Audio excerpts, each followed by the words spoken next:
नमस्कार। जब बचपन किसी की उंगली थामे या कि पुरानी साइकिल की छोटी सीट पर पैरों को क्रॉस करके बैठकर निकल पड़ा समझदारी की दुनिया की तरफ। छोटे से गेट को खोलकर उसका सामना हुआ कौतूहल की रंग बिरंगी दुनिया से। अभी भी एक हाथ बचपन थामे था, दूसरा हाथ समझदारी ने थाम लिया था। घर से यहाँ तक आने का मकसद पीतल के छोटे से कटोरदान में रखे 2 पराठों को आम की अचार की भाग के साथ खा लेना भर था। विश्वास है बहुतों की स्मृतियों में उनका अल्मा मैटर अभी भी गेट खोले प्रतीक्षा में होगा कि छोटे छोटे पीतल के कटोरदान खुलते रहें आम के अचार की महक के साथ।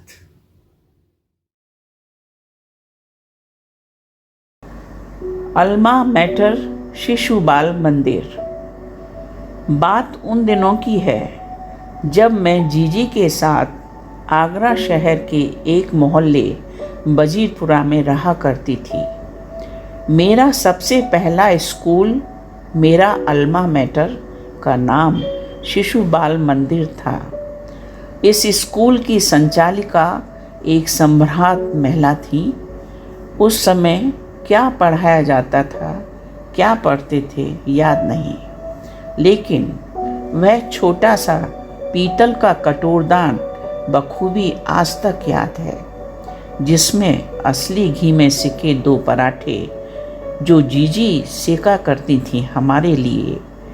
उन 2 पराठों की तहों में दबी आम के अचार की एक फांक, सरसों के तेल में डूबी सौंफ कलौंजी की महक लिए हुए होती थी, जिसका ढक्कन अक्सर खुल जाता था। बार बार बंद करते रहते थे खाने की छुट्टी होने तक। इस आयोजन में पूरा ध्यान पीतल के छोटे से कटोरदान पर ही टिका रहता था। एक दिन जो घटा उसकी वजह से वह पीतल का छोटा सा कटोरदान मेरी स्मृतियों में अमर हो गया।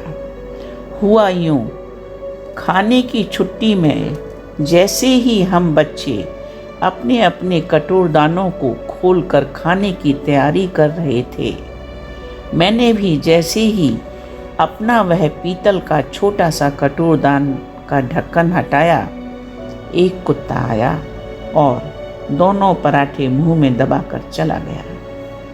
पराठे क्या गए, हमारी तो दुनिया ही चली गई। आंसुओं से लबालब आंखें हो गईं और गले के 7 स्वर खुल गए। वहाँ मौजूद सभी ने सभी जतन किए हमें संभालने के लिए। प्रिंसिपल महोदया अपनी रसोई से 2 पराठे भी सिकवा कर लाई, हमें खिलाने की कोशिश भी की, पर हमारे सब्र के सभी बांध टूट चुके थे। हमें तो वही 2 पराठे चाहिए थे जो जीजी ने असली घी में सेके थे, जिनकी तहों के बीच आम के अचार की एक फांक, सरसों के तेल में डूबी हुई सौंफ कलौंजी की महक लिए हुए थी।